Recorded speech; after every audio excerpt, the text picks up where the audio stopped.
अस्सलाम वालेकुम नाज़रीन, इशू ऑफ द डे सां गॾु आहियां हिरा अब्बासी। नाज़रीन, सिंध जी शुगर इंडस्ट्रीअ में हिन साल बि बहिरान कर खंयो आहे।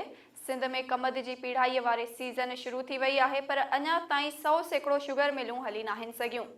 सिंध सरकार कमद जो अघु 302 रुपया मण मुक़ररु कयो आहे, पर इतला आहिनि त शुगर मिलूं गुज़िरियल साल वारे अघ ते कमद ख़रीद करे रहियूं आहिनि। उन ई समूरी सूरत हाल ते ॻाल्हि ॿोल करण लाइ एसएस न्यूज़ जे director current affairs Ashok Sharma असांखे जॉइन कयो आहे। अशोक साहब, सिंध हींअर कमद जी पीढ़ाईअ वारे सीज़न हली पई, पर आबादगार ऐं शुगर मिलनि जा मालिक हिकु पेज ते नज़र नथा अचनि। तव्हां वटि छा इंफॉर्मेशन आहे? हाँ, महिरबानी हीरा। तमामु अहम इशू आहे ही जंहिं ते अॼु ॻाल्हि ॿोल कयूं पिया। सिंध में तव्हांखे ॿुधायूं त 38 शुगर मिलूं आहिनि ऐं उहे हर सीज़न में हलंदियूं आहिनि।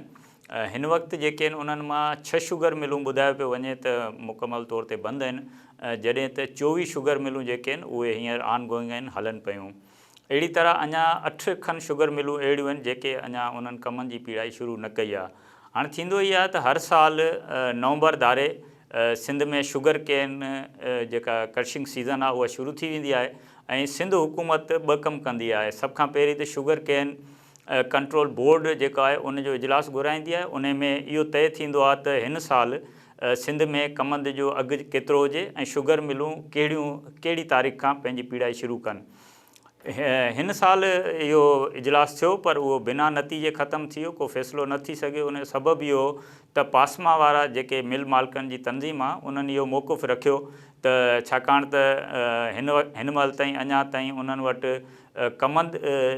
खंडु जेका उहा वॾे स्टॉक में मौजूदु आहे। तंहिं करे हू आबादगारनि खे जेको आहे वधीक कमंद ख़रीद करण जी मद में पैसा बि नथा ॾेई सघनि ऐं शुगर मिलूं हलाइण जे मूड में न आहिनि।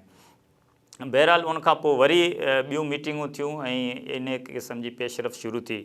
हिन महिल जेको आहे करंट सिचुएशन इहा आहे त 24 खनि शुगर मिलूं हली वियूं आहिनि ऐं केन कमिश्नर ऑफिस उनखे कंफर्म कयो आहे। 8 खनि शुगर मिलूं अहिड़ियूं आहिनि जेके अञा न हलियूं आहिनि ऐं केन कमिश्नर ऑफिस तरफ़ां समूरनि शुगर मिलुनि खे इहो लेटर जारी कयो वियो आहे, जंहिंमें उन्हनि खे तंबी कई वई आहे ऐं वार्निंग ॾिनी वई आहे त शुगर मिलूं जेके आहिनि उहे क्रशिंग सीज़न मुताबिक़ हलायो ऐं जेकॾहिं उनजी ख़िलाफ़वर्दी थी शुगर मिलूं 100% चालू न थियूं त पोइ उन्हनि जे ख़िलाफ़ क़ानूनी कार्रवाई कई वेंदी। सो हिन महिल ताईं जी जेका सूरत हाल इहा आहे। गुज़िरियल साल तव्हांखे ॿुधायूं त जेको सिंध में कमंद पीढ़ाई थी हुई या कमंद जेका पोख थी उन जा अंग अखर असां हासिलु कया आहिनि, जंहिं मुताबिक़ गुज़िरियल साल जेको आहे सिंध जी शुगर मिलनि तक़रीबन 1,55,24,728 मेट्रिक टन जेका आहे उहा कमंद जी पीढ़ाई कई ऐं उन मां 15,56,000 मेट्रिक टन जेका आहे उहा खंडु पैदा थी। सो इहो हिकिड़ो वॾो आहे कमंद ऐं शुगर जे हवाले सां फिगर जेको सॼो साल रहियो ऐं उहे कमंद मां ठहियल जेका खंडु हुई उहा फ़रोख़्त बि कई शुगर मिलनि ऐं हाणे वरी जेको आहे उनखे एक्सपोर्ट कयो वञे पियो, जंहिं ते अॻिते हली ॻाल्हि ॿोल कंदासीं।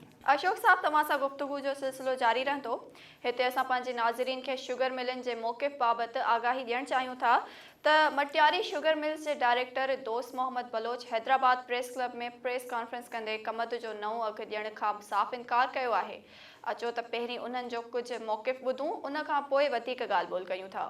हम गवर्नमेंट से कोई सब्सिडी नहीं मांगते, कोई सपोर्ट नहीं मांगते, लेकिन सिर्फ ये है कि चूंकि आलमी मंडी में चीनी की कीमत अच्छी है, प्लस ये जो डॉलर की जो डिवैल्यूएशन हुई है उसकी वजह से उसमें और मज़ीद इजाफा हुआ है और कीमत हमारे लिए बड़ी फेवरेबल हो गई है। हमें एक तो ये है कि बहुत तेज़ी से वो चीनी मुल्क से निकल जाएगी, शुगर इंडस्ट्री के पास पैसा आएगा, उसके पास रिसोर्सेज आएंगे, बेहतर कीमत मिलेगी। हमारा अंदाज़ा है कि मौजूदा सूरत हाल में अगर हम ये एक्सपोर्ट करते हैं तो हमको 110 से लेकर 120 रुपया जो है वो किलो चीनी की हमें एक्सपोर्ट प्राइस मिल सकती है। तो यहाँ पे आप जाइए, आपके सब फैमिलीज़ हैं, आप लोग जाते होंगे, आप लोग सुपर स्टोर से जाके चीनी खरीदते होंगे, आप पता कर लीजिए कि इस वक्त पाकिस्तान में चीनी की कीमत क्या है। इस कीमत में तो गन्ने की कीमत नहीं निकलती। मौजूदा सूरत हाल में जो आज हमारी रिकवरी है 8.5, इसको अगर ये 300 का फिक्स करते हैं तो सिर्फ गन्ने की कीमत जो है हमारी 90 रुपये बनती है। तो किस तरह से ये सिलसिला चलेगा? अशोक साहब, शुगर मिलनि जो इंतज़ामिया जो मौक़िफ़ तव्हां ॿुधो, हिन वक़्तु छा सूरत हाल आहे? आबादगारनि खे शुगर मिलूं नओं रेट ॾियनि पयूं या न? हाँ बिल्कुल। सिंध में जो है गवर्नमेंट के तरफां फी मण कमंद जो अघु 302 रुपया मुक़ररु कयो वियो आहे। पंजाब में जो है वो 300 रुपया कमंद जो अघु आहे। हर साल ईअं ई थींदो आहे। पंजाब में जो कमंद जो अघु थींदो आहे, सिंध गवर्नमेंट उन खां 1 या 2 रुपया वधीक रखंदी आहे। सरकारी अघु ते अमल न थियण जा इतला आहिनि ऐं उन सिलसिले में आबादगारनि जे तरफ़ां इहे शिकायतूं साम्हूं आयूं आहिनि त जेके मुख़्तलिफ़ शुगर मिलूं हली वियूं आहिनि ऐं कमनि जी पीड़ाई कनि पियूं, उहे आबादगारनि खे 302 रुपयनि जी अदायगी न पियूं कनि, बल्कि जेको गुज़िरियल साल वारो अघु हुयो 250 रुपया उहे ॾियनि पियूं।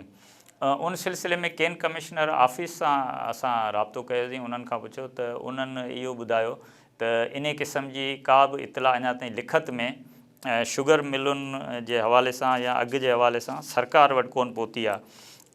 उन बावजूदि केन कमिश्नर सिंध आहे ज़मीर जागीरानी साहब, उन्हनि हिकिड़ो लेटर जारी कयो आहे सिंध जी समूरनि शुगर मिलुनि खे, जंहिंमें उन्हनि खे हिदायत कई वई आहे त सिंध गवर्नमेंट जेको कमनि जो अघु मुक़ररु कयो आहे 302 रुपया फ़ी मण, उन ते अमल कयो वञे ऐं आबादगारनि खे उन ई रेट ते अदायगी कई वञे।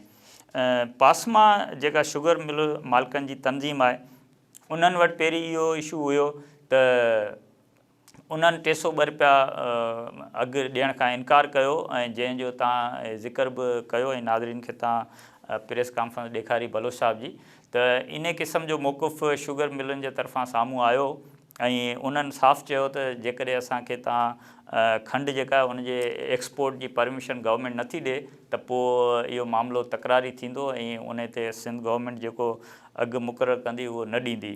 हाणे थियो ईअं आहे त सिंध वफ़ाक़ी हुकूमत शुगर मिल मालिकनि जे मुतालबे खे मञियो ऐं उन्हनि खे खंडु जेका आहे उहा पर डे एक्सपोर्ट करण जी परमिशन ॾिनी आहे।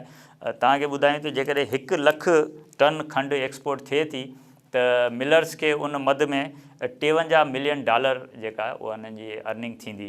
सो हिन महिल ताईं अघु जे हवाले सां इहो आहे। अञा कुझु ॾींहं खां पोइ सूरत हाल वधीक वाज़े थींदी जॾहिं क्रशिंग सीज़न पंहिंजे पीक ते हूंदी ऐं उनखां पोइ इहा ॻाल्हि साम्हूं ईंदी त छाकाणि त हीअ जेको कमनि जी ख़रीदारी हूंदी आहे उहा ओधर ते कई वेंदी आहे घणे भाङे।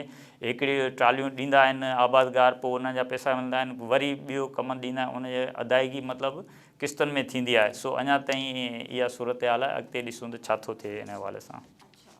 अशोक साहब, इहो बि चयो थो वञे त सिंध में जेके शुगर मिलूं आहिनि उन्हनि जा मालिक वॾा बाअसर आहिनि। वाक़ई ईअं आहे छा? केन कमिश्नर बि त पावरफुल हूंदो आहे। केन कमिश्नर त वीचारो पावरफुल नाले में केन कमिश्नर आहे, जंहिंजे अंडर में तमामु समूरियूं शुगर मिलूं आहिनि ऐं हू कंट्रोलिंग अथॉरिटी आहे सिंध में। पर जिते सेक्रेटरी एग्रीकल्चर जेको आहे उनजे हुकुमनि ते ई अमल न थींदो हुजे, जिते मिनिस्टर एग्रीकल्चर जेको आहे एडवाइज़र साहब उहो ई बेख्तियार हुजे, त पोइ उते तव्हां अंदाज़ो लॻाए सघो था त सरकार जी रिट केतिरी हले थी।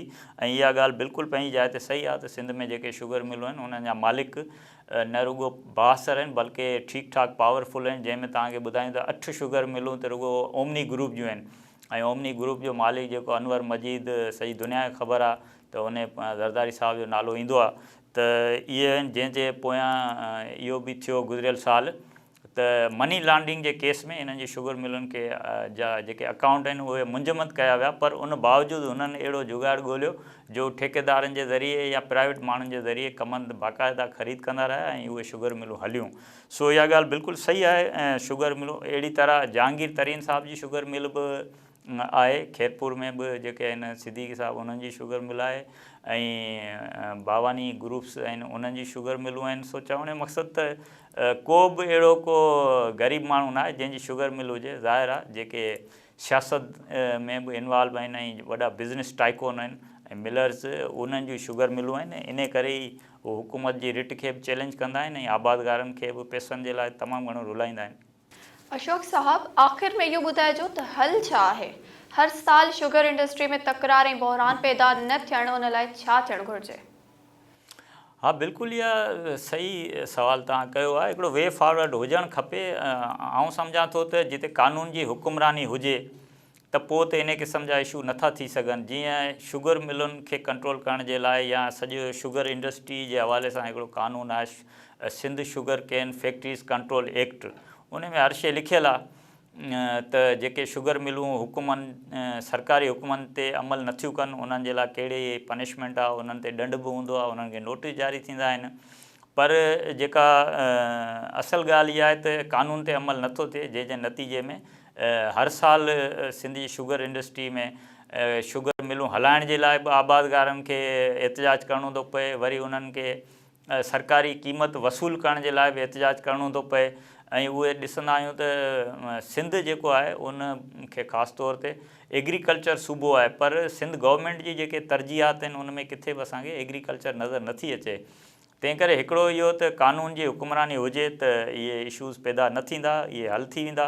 ऐं ॿी ॻाल्हि इहा आहे त जेके डैमेजिस थियनि था, मिसाल तौरु ताज़ो सिंध में जेके ॿोॾूं आयूं या बरसाति थी उन में बि आबादगारनि खे काफ़ी नुक़सानु थियो, पर उन्हनि जे अज़ाले लाइ बि जेके बि अनाउंसमेंट थियूं उन्हनि में एतिरियूं पेचीदगियूं आहिनि, एतिरा मुंझार आहिनि जो आबादगारनि खे को रिलीफ वक़्त ते न मिली सघंदो आहे।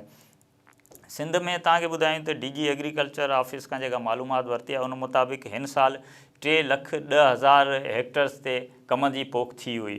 हाणे उन मां जेका हिन महिल ताईं जी रिपोर्ट आई आहे 2,89,000 हेक्टर जेके आहिनि उन्हनि ते कमनि जी पोख थी आहे। यानी सिंध गवर्नमेंट मुख़्तलिफ़ सबबनि जे करे या ज़राअत खातो चऊं, उहो कमनि जी पोख वारो जेको टारगेट आहे सिंध में उहो हिन साल अचीव न कयो आहे। ऐं 21,000 हेक्टर्स जेके आहिनि उहे कमनि जी पोख घटि थी आहे। ऐं गॾोगॾु वरी हाणे कमनि जी कटाई शुरू थी वई आहे ऐं शुगर मिल ॾांहुं वञे पई त हिन साल जेका ॿोॾ आई सिंध में या बरसातूं आयूं उन्हनि जो बि चयो पियो वञे त तमामु घणो मनफ़ी असरु थियो आहे ऐं कमनि जी जेका पैदावार आहे उन ते नाकारी असरु पिया आहिनि। सो पैदावार यकीननि घटि थींदी, उहो वरी शुगर मिलूं जॾहिं मुकमल करे वठंदियूं क्रशिंग सीज़न त पोइ उन जा अंग अखर साम्हूं अची वेंदा। वॾी महिरबानी अशोक साहब। नाज़रीन, इशू ऑफ द डे में अॼु असां सिंध अंदरि कमद जी पीढ़ाईअ वारी सीज़न ऐं आबादगारनि जे मसइलनि खे डिस्कस कयो आहे। प्रोग्राम तव्हांखे कीअं लॻो उन बाबति ज़रूरु आगाह कंदा। असांखे तव्हांजे फीडबैक जो इंतज़ारु रहंदो। वधीक ख़बरुनि ऐं अपडेट्स लाइ ॾिसंदा रहो SS न्यूज़।